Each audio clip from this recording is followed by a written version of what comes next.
வணக்கம் நண்பர்களே, நான் சதீஷ். இந்த வீடியோக்குள்ள எதை பற்றி பார்க்க போறேன்னா, ஒரு ஷார்ட் ஃபிலிம் வந்து வித்தவுட் மணி, காசு இல்லாமல் ஒரு ஷார்ட் ஃபிலிம் வந்து 0 பட்ஜெட்டில் எடுக்க முடியுமா, அது பாசிபிளா அப்படிங்கிறத பற்றி வீடியோக்குள்ள பார்க்க போகிறோம். அதுக்கு முன்னாடி சேனலுக்கு புதுசாக இருந்தீங்கன்னா சப்ஸ்கிரைப் பண்ணிக்கோங்க. ஷார்ட் ஃபிலிம் தமிழில் வந்து குறும்படம்னு சொல்லுவாங்க. இது வந்து எதுக்காக பண்ணுறோம், அதாவது ஒரு ஃபியூச்சர் ஃபிலிம் பண்ணுறதுக்கு ஒரு டேரக்டர்கிட்ட போய் அசிஸ்டண்டாக ஜாயின் பண்ணுறதுக்கு, நம்ம வந்து அடுத்த லெவலுக்கு போய் ஒரு படம் பண்ணுறதுக்கு வந்து ஷார்ட் ஃபிலிம் பண்ணுறோம், அதான் உண்மை.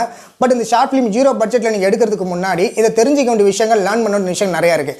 அதாவது முதல்ல வந்து நீங்கள் வந்து ஷார்ட் ஃபிலிம் வந்து எங்கேருந்து நீங்கள் வந்து, அதாவது ஒரு ஷார்ட் ஃபிலிம் எடுக்கிறதுக்கு ப்ரீ ப்ரொடக்ஷன், போஸ்ட் ப்ரொடக்ஷன் சொல்லுவாங்க. இதை வந்து நீங்கள் லேர்ன் பண்ணிக்கணும். இது வந்து பார்த்தீங்கன்னா வந்து ஒரு ஃபிலிம் ஸ்கூலாக இருந்தீங்க அப்படின்னா ஃபிலிம் இன்ஸ்டியூட்டில் படிச்சு ஈஸியாக லேர்ன் பண்ணிடலாம்.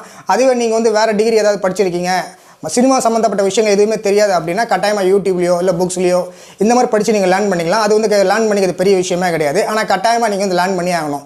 இப்போ என்னுடைய ஷார்ட் ஃபிலிம் அனுபவத்தை உங்ககிட்ட நான் ஷேர் பண்ணிக்கிறேன். அதாவது நான் ஷார்ட் ஃபிலிம் எடுக்கும்போது பார்த்தீங்கன்னா 3 to 5 minutes ஒரு ஃபர்ஸ்ட் ஷார்ட் ஃபிலிம் பண்ணும்போது வந்து பார்த்தீங்கன்னா ஒரு 3 நிமிஷத்தில் 5 நிமிஷம் கூட நான் எடுத்தேன். அதிகபட்சம் நான் எடுக்கும்போது பார்த்தீங்கன்னா 3 நிமிஷத்தில் ஒரு ஷார்ட் ஃபிலிம் எடுத்து முடிச்சிட்டேன்.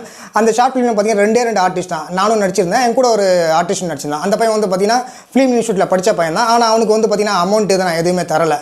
ஸோ அவனும் பார்த்தீங்கன்னா ஒரு பேஷன் உள்ள, சினிமா மேலே பேஷன் உள்ள பையன் தான். ஸோ எதுக்கு சொல்கிறேன் அப்படின்னா, நீங்கள் ஒரு ஷார்ட் ஃபிலிம் பண்ணும்போது அந்த நடிப்பில் வந்து பேஷன் உள்ள பசங்களே பிடிங்க. அப்போ தான் கட்டாயமாக வந்து பார்த்தீங்கன்னா வந்து பட்ஜெட் அவங்களால் குறைக்க முடியும். ரெண்டாவது வந்து பார்த்தீங்கன்னா சாப்பாடு, அவங்களுக்கு வந்து கட்டாயமாக லஞ்சு வாங்கி தந்தே ஆகணும். முக்கியமாக வந்து பார்த்தீங்கன்னா அவங்களுக்கு காசு அவங்க கேட்கலனா கூட நம்ம பெட்ரோல் அலவன்ஸ் 100 ரூபாய் அந்த மாதிரி நம்ம கொடுக்குறது ரொம்ப நல்லது. லொக்கேஷன் வந்து பார்த்தீங்கன்னா உங்களுக்கு தெரிஞ்ச லொக்கேஷனாவோ இல்லை வந்து ஃப்ரீயாக கிடைக்கிற லொக்கேஷன் எடுத்து பண்ணுங்கள், அதுதான் ரொம்ப நல்லது. இப்போ நான் பண்ணும்போது பார்த்தீங்கன்னா வந்து ஃபர்ஸ்ட் ஷார்ட் ஃபிலிம் வந்து ஒரு காஃபி ஷாப்பில் தான் எடுத்தேன். அதில் வந்து நானும் நடிச்சிருந்தவங்ககிட்ட சொல்லியிருந்தேன். ஸோ அதனால் வந்து பார்த்தீங்கன்னா எனக்கு எடுக்கிறது ரொம்ப ஈஸியாக இருந்தது. முக்கியமாக வந்து பார்த்திங்கன்னா அந்த காஃபி ஷாப் வந்து அப்போ தான் புதுசாக ஓப்பன் பண்ணியிருந்தாங்க. ஸோ அதனால் எனக்கு எடுக்கிறதுக்கும் ஈஸியாக இருந்தது. அதனால் அங்கே வந்து பார்த்திங்கன்னா ஒரு கிட்டத்தட்ட காலையில் ஒரு 10 மணிலேருந்து ஒரு 5 மணி அங்கே தான் நான் ஷூட் பண்ணோம். அப்போ வந்து பார்த்திங்கன்னா பசங்க சாப்பிட்றதுலேருந்து எல்லாமே அங்கேயே நாங்கள் ஷேர் பண்ணிக்கிட்டோம். ஏன்னா வந்து ஒரு புது கடையாக இருந்தால் கூட நம்ம வந்து அவங்களுக்கு காசு கொடுக்க முடியலனா கூட நம்ம சாப்பாடு விஷயங்கள் அங்கே நம்ம பார்த்துக்கிட்டோம் அப்படின்னா அவங்களுக்கு ஒரு சந்தோஷமாக இருக்கும். ஸோ இப்படி தான் வந்து நீங்கள் பட்ஜெட்டை குறைக்க முடியும். மூணாவது, ஷார்ட் ஃபிலிமுக்கான கதை வந்து நீங்கள் எங்கேருந்து எடுக்க முடியும் அப்படிங்கிறத பார்ப்போம். ஷார்ட் ஃபிலிமோட கதை வந்து பார்த்தீங்கன்னா முக்கியமாக நீங்கள் ஃபர்ஸ்ட் ஷார்ட் ஃபிலிம் பண்ணும்போது வந்து பார்த்தீங்கன்னா உங்களுடைய லைஃப்பில் நடந்த இன்சிடென்ட்டோ இல்லை உங்கள் ஃப்ரெண்டு லைஃப்பில் நடந்த இன்சிடென்ட்டோ இல்லை நியூஸ் பேப்பர் இல்லை ஏதாவது ஷார்ட் ஃபிலிம் இன்ஸ்பயர் ஆகி நீங்கள் வந்து அதை எடுத்து பண்ணலாம். ஆனால் அந்த ஷார்ட் ஃபிலிமோட கதை வந்து உங்கள் பட்ஜெட்டுக்குள்ளே அடங்குற மாதிரி நீங்கள் பார்த்துக்கணும். முக்கியமாக 3 to 5 minutes இருக்கிற மாதிரி பார்த்துக்கோங்க. அப்படி பார்த்தா தான் உங்களுடைய பட்ஜெட்டை குறைக்க முடியும். அப்படி தான் நானும் ஃபாலோ பண்ணேன்.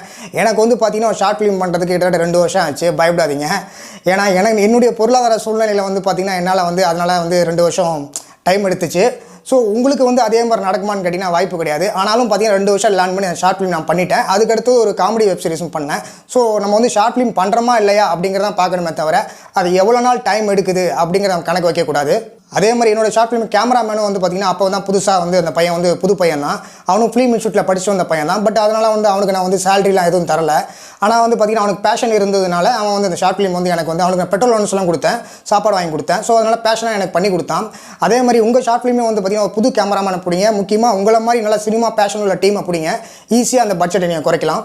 இப்போ போஸ்ட் ப்ரொடக்ஷன் ஒர்க்கு வருவோம். என்னோட படத்தில் வந்து பார்த்திங்கன்னா எடிட்டிங், டப்பிங், மியூசிக், கலரிங் எல்லாமே வந்து பார்த்திங்கன்னா ஒரே ஆள்கிட்ட தான் பண்ணேன். அதனால் பார்த்திங்கன்னா எனக்கு 2500 தான் செலவாச்சு. ஸோ இப்போ வந்து நீங்கள் ஃபைனலாக என்னோட பட்ஜெட்டை நீங்கள் கால்குலேட் பண்ணும்போது அதிகபட்சம் வந்து பார்த்திங்கன்னா 3000 3500 மேலே தாண்டாது. ஸோ காரணம் என்னென்னா, நான் வந்து ஒரு பிளான் பண்ணி அதை பண்ணேன்.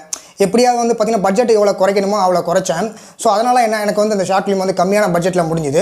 பட் நீங்கள் 0 பட்ஜெட்டில் சொன்னீங்க. நான் 0 பட்ஜெட்டில் நீங்கள் வந்து இப்போ சொல்லலையே நீங்கள் கேட்கலாம். எந்த ஒரு ஷார்ட் ஃபிலிமாக இருந்தாலும் சரி, எந்த ஒரு ஃபிலிமாக இருந்தாலும் சரி, கட்டாயமாக வந்து 0 பட்ஜெட்டில் பண்ண முடியாது. ஏன்னா அதுக்கு ப்ரொடியூசரும் சத்தியமாக வந்து கிடைக்கவும் மாட்டாங்க. ஸோ நம்ம தான் அது கொஞ்சம் கொஞ்சமாக எவ்வளோ கம்மி பண்ண முடியுமோ அவ்வளோ கம்மி பண்ணலாம். இப்போ நீங்கள் முதல்ல ஷார்ட் ஃபிலிம் நான் எடுக்கும்போது மொபைலில் தான் எடுத்தேன். ஸோ நீங்கள் அந்த மாதிரி மொபைலில் எடுத்து எவ்வளோ கம்மி பண்ண முடியுமோ அவ்வளோ கம்மி பண்ணிக்கலாம். அந்தளவுக்கு உங்களுக்கு தெரிஞ்ச டீமும் நல்ல ஒரு நீங்கள் விஸ்காம் ஸ்டூடெண்ட்டாக இருந்தீங்கன்னா ரொம்ப ஈஸியாக பண்ணிடலாம். ஸோ இப்போ நான் வந்து இன்ஜினியரிங் தான் படித்தேன். ஸோ அதனால் வந்து அதை வந்து எனக்கு கொஞ்சம் செலவாயிருக்கலாம். லேர்ன் பண்ணுறதுக்கு எனக்கு நிறைய செலவாகிச்சு. ஸோ அந்த மாதிரி முதல்ல நீங்கள் கரெக்டாக லேர்ன் பண்ணிக்கோங்க. அதுக்கப்புறம் பிளான் பண்ணுங்கள். கட்டாயமாக உங்களால் நல்ல ஷார்ட் ஃபிலிம் பண்ண முடியும்.